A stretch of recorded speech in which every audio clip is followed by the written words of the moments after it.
अस्सलाम वालेकुम नाजरीन, मैं हूं आपकी होस्ट शुमाइला राजपूत और आप देख रहे हैं फास्ट 24 न्यूज। खबर शामिल करते हैं हमारे रिपोर्टर पंजाब पीर मोहम्मद सुखराज अब्बासी की रिपोर्ट के मुताबिक बताया जाता है कि शेखुपुरा से वफाकी वजीर मियां जावेद लतीफ की नादरा एग्जीक्यूटिव ऑफिस की इफ्तिताही तकरीब से प्रेस कॉन्फ्रेंस 2017 के किरदारों को बेनकाब करना होगा। इंतकाम के अंधे कवानीन ने मुल्क को तबाही की नहज पर पहुंचा दिया। नवाज शरीफ नाहल करने के लिए दारों में बैठे हर किरदार ने रोल अदा किया।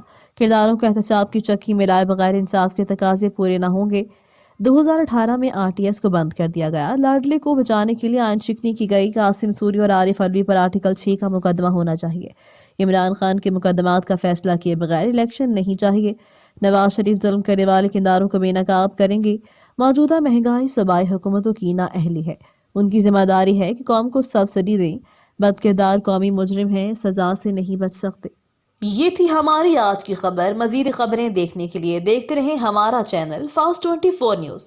अपनी होस्ट शुमाइला राजपूत को दीजिए इजाजत। अल्लाह निगहबान।